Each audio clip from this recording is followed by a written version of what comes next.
فاليوم ننجيك ببدنك لتكون لمن خلفك آية وإن كثيرا من الناس عن آياتنا لغافلون।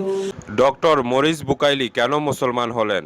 ফ্রান্সের president François মিত্র president পদে থাকাকালীন 1991 সাল থেকে 1995 সাল পর্যন্ত তিনি তার পদে থাকাকালীন সময়ে 80-র দশকের শেষের দিকে ফ্রাউনের মমিকে অতিথিয়তাদের জন্য মিশরের কাছে অনুরোধ জানালেন।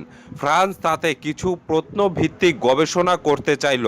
মিশরের সরকার তাতে রাজি হলো। কাজেই কায়রো থেকে ফ্রাউনের যাত্রা হলো প্যারিস। প্লেনে সিঁড়ি থেকে ফ্রান্সের প্রেসিডেন্ট, তার মন্ত্রীবর্গ ও ফ্রান্সের সিনিয়র অফিসারগণ লাইনে দাঁড়ালেন এবং মাথা নিচু করে ফ্রাউনকে স্বাগত জানালেন। মমিকে ফ্রান্সের প্রত্নভিত্তিক কেন্দ্রে একটা বিশেষ ওয়ার্ডে নিয়ে যাওয়া হলো। সেখানে ফ্রান্সের সবচেয়ে বড় সার্জন আছে এবং তারা অটোপসি ময়নাতদন্ত করে সেটা স্টাডি করবে ও এর গোপনীয়তা উদ্ঘাটন করবে।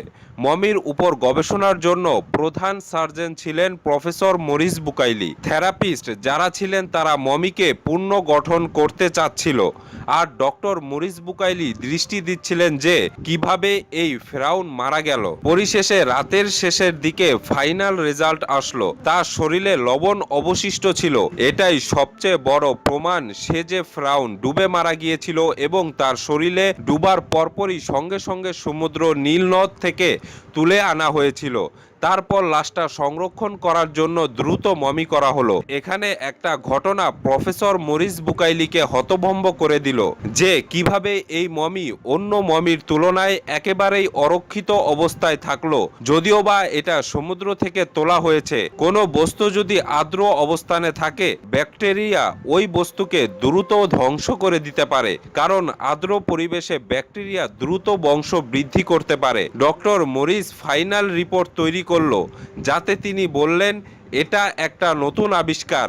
সেই সময় তাকে একজন তার কানে ফিসফিস করে বলল, মুসলিমদের এই ডুবে যাওয়া মমি সম্পর্কে ঝট করে আবার বলতে যেও না। কিন্তু তিনি দৃঢ়ভাবে এর সমালোচনা করলেন এবং এটা আজব ভাবলেন যে এরকম একটা বিশাল আবিষ্কার যেটা আধুনিক বিজ্ঞানের উন্নতির জন্য সহায়তা করবে সেটা জানানো যাবে না। কেউ একজন তাকে বলল, কোরআনে বলা আছে যে ফ্রাউন ডোবা ও তার লাশ সংরক্ষণের ব্যাপারে।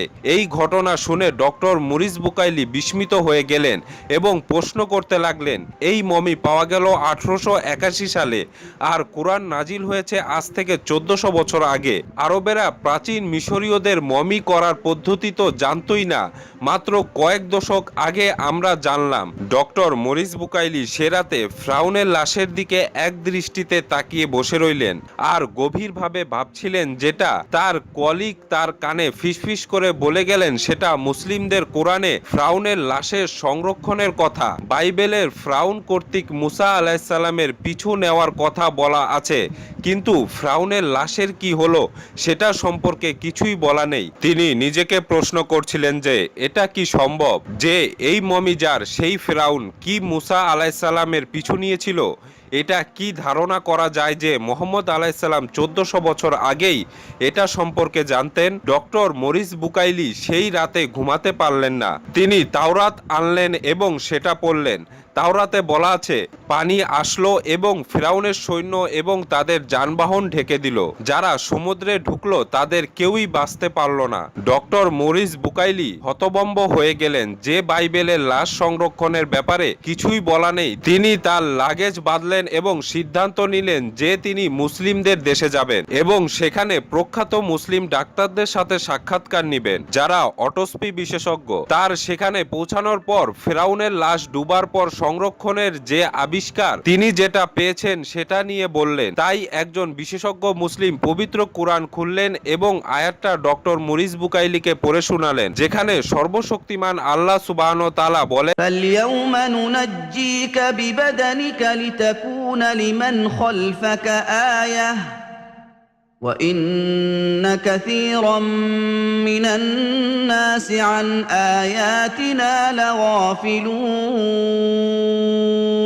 অতএব আজকের দিনে বাঁচিয়ে দিচ্ছি আমি তোমার দেহকে, যাতে তা তোমার পশ্চাৎবর্তীদের জন্য নির্দেশ হতে পারে। আর নিঃসন্দেহে বহু লোক আমার মহাশক্তির প্রতি লক্ষ্য করে না। আল কুরআন সূরা ইউনুস আয়াত 92। তিনি এই আয়াতের দ্বারা খুব প্রভাবিত হয়ে পড়লেন এবং তিনি তার জোর গলায় চিৎকার করে বললেন, আমি ইসলামে প্রবেশ করেছি এবং আমি এই কোরআনের বিশ্বাসী। সুবহানাল্লাহ। ডক্টর মরিস বুকাইলি ফ্রান্সে ফিরে গেলেন এক ভিন্ন অবস্থায়। ফ্রান্সে 10 বছর তিনি আর কোনো ডাক্তারি প্র্যাকটিস করেননি, বরং এই সময় টানা 10 বছর ধরে তিনি আরবি ভাষা শিখেছেন। তিনি পবিত্র কোরআনের কোনো বৈজ্ঞানিক দ্বিমত আছে কিনা সেটা খুঁজেছেন। তারপর তিনি পবিত্র কোরআনের একটি আয়াতের অর্থ বুঝলেন, যেটা হলো এতে মিথ্যার প্রভাব নেই, সামনের দিক থেকেও নেই এবং পেছন দিক থেকেও নেই। এটা প্রজ্ঞাময় প্রশংসিত আল্লাহর পক্ষ থেকে অবতীর্ণ। সূরা হামিম সাজদা আয়াত 42। 1986 সালে ডক্টর মরিস বুকাইলি একটা বই লেখেন, যেটা পশ্চিম বিজ্ঞানীদের টনক নাড়িয়ে দেয়, যেটা বেস্ট সেলার হয়। বইটি প্রায় 50টিরও বেশি ভাষায় অনুবাদ হয়েছে। বইটির নাম বাইবেল, কোরআন এবং বিজ্ঞান। তিনি থিওরি অফ এভলিউশনে চ্যালেঞ্জ করে চমৎকার এই বইটি লিখেছেন, what is the origin of man. বন্ধুরা, এই ভিডিওটি সম্পর্কে যে কোনো প্রশ্ন থাকলে অবশ্যই কমেন্টে জানাবেন এবং পরবর্তী কিসের উপরে ভিডিও বানালে আপনাদের জন্য ভালো হয় সেটা অবশ্যই কমেন্টে সাজেস্ট করবেন। আশা করি বন্ধুরা এই ভিডিওটি আপনাদের ভালো লেগেছে। অবশ্যই একটা লাইক দিবেন। এরকম আরো নতুন নতুন ভিডিও পেতে এখনই চ্যানেলটাকে সাবস্ক্রাইব করে বেল আইকনে ক্লিক করে আমাদের সঙ্গে থাকুন। বন্ধুরা, যারা কোরআনে বিশ্বাস করে না এরকম কোনো নাস্তিক বন্ধু বা কেউ থাকলে অবশ্যই এই ভিডিওটি তাদের কাছে শেয়ার করতে ভুলবেন না। ভালো কথা মানুষের কাছে শেয়ার করা হচ্ছে সদকায়ে জারিয়া। ভালো থাকবেন, সুস্থ থাকবেন, এই প্রত্যাশায় আজকের মতো এই পর্যন্ত।